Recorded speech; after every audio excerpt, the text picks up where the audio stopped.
ವಿವೇಕಾನಂದರ ಭಜಿಸೋಣ, ವಿವೇಕಾನಂದರ ಭಜಿಸೋಣ, ಅವಿವೇಕವನ್ನೇ ತ್ಯಜಿಸೋಣ, ಅವಿವೇಕವನ್ನೇ ತ್ಯಜಿಸೋಣ, ಅವಿವೇಕವನ್ನೇ ತ್ಯಜಿಸೋಣ, ಅವಿವೇಕವನ್ನೇ ತ್ಯಜಿಸೋಣ. ಜವದಲ್ಲಿ ಗುರಿಯನ್ನು ಮುಟ್ಟೋಣ, ಜವದಲ್ಲಿ ಗುರಿಯನ್ನು ಮುಟ್ಟೋಣ, ಜವದಲ್ಲಿ ಗುರಿಯನ್ನು ಮುಟ್ಟೋಣ, ಜವದಲ್ಲಿ ಗುರಿಯನ್ನು ಮುಟ್ಟೋಣ. ನವ ಭಾರತವನ್ನು ಕಟ್ಟೋಣ, ನವ ಭಾರತವನ್ನು ಕಟ್ಟೋಣ, ನವ ಭಾರತವನ್ನು ಕಟ್ಟೋಣ. ವಿವೇಕಾನಂದರ ಭಜಿಸೋಣ, ವಿವೇಕಾನಂದರ ಭಜಿಸೋಣ, ವಿವೇಕಾನಂದರ ಭಜಿಸೋಣ, ಭಜಿಸೋಣ. ಅವಿವೇಕವನ್ನೇ ತ್ಯಜಿಸೋಣ, ಅವಿವೇಕವನ್ನೇ ತ್ಯಜಿಸೋಣ.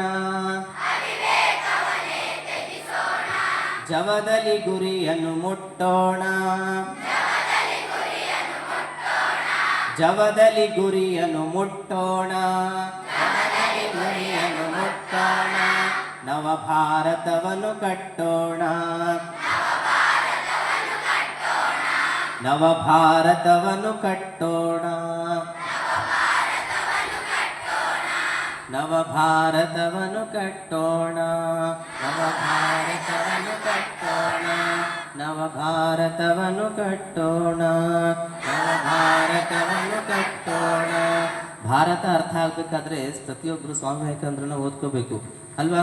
ನೀವೆಲ್ಲರೂ ಇಂದಿನ ಮಕ್ಕಳು ಮುಂದಿನ ಪ್ರಜೆಗಳಾಗುವವರು. ತನ್ಮೂಲಕ ವ್ಯಕ್ತಿ ನಿರ್ಮಾಣದ ಮೂಲಕ ರಾಷ್ಟ್ರ ನಿರ್ಮಾಣ ಆಗುತ್ತೆ ಅಂತ ಮಹಾತ್ಮರು ಹೇಳಿದ್ದಾರೆ. ಹಾಗಾಗಿ ನೀವೆಲ್ಲರೂ ಸಹ ಪ್ರತಿಯೊಬ್ಬರು ಒಬ್ಬೊಬ್ಬ ಮಹಾತ್ಮರಾಗಿ ಈ ಸಮಾಜದಲ್ಲಿ ಕೆಲಸವನ್ನು ಸ್ಟಾರ್ಟ್ ಮಾಡಿದ್ರೆ ತನ್ಮೂಲಕ ಸಮರ್ಥ ರಾಷ್ಟ್ರವನ್ನು ಕಟ್ಟಲಿಕ್ಕೆ ಸಾಧ್ಯವಾಗುತ್ತೆ. ಅದಕ್ಕೆ ವಿವೇಕಾನಂದರ ಭಜಿಸೋಣ, ಅವರನ್ನು ಸ್ಮರಣೆ ಮಾಡಿ ಅವರ ಚಿಂತನೆಗಳನ್ನು ನಮ್ಮ ಜೀವನದಲ್ಲಿ ರೂಢಿಸ್ಕೊಂಡ್ರೆ ತನ್ಮೂಲಕ ನಮ್ಮಲ್ಲಿರುವ ಅವಿವೇಕ ಹೋಗ್ಲಾಡಿಸ್ಲಿಕ್ಕೆ ಸಾಧ್ಯವಾಗುತ್ತೆ. ಮತ್ತು ಜವದಲ್ಲಿ ಒಂದೇ ಗುರಿಯನ್ನು ಮುಟ್ಲಿಕ್ಕೆ ಸಾಧ್ಯವಾಗುತ್ತೆ. ಅಂದರೆ ನಾವು ಯಾವುದೇ ಒಂದು ಗುರಿಯನ್ನು ಇಟ್ಕೊಂಡಾಗ ಅದನ್ನು ಅತ್ಯಂತ ಸಮರ್ಥ ಪ್ರಯತ್ನದ ಮೂಲಕ ಭಗವಂತನ ಕೃಪೆಯಿಂದ ನಾವು ಖಂಡಿತವಾಗಿ ಮುಟ್ಬೋದು. ತನ್ಮೂಲಕ ನವಭಾರತವನ್ನು ಕಟ್ಟಬೇಕು ಅಂತ ಈ ಹಾಡಲ್ಲಿ ಅತ್ಯಂತ ಸಂಕ್ಷಿಪ್ತವಾಗಿ ಹೇಳಿದ್ದಾರೆ. ತುಂಬ ಚೆನ್ನಾಗಿ ಎಲ್ಲ ಹೇಳಿದ್ರಿ.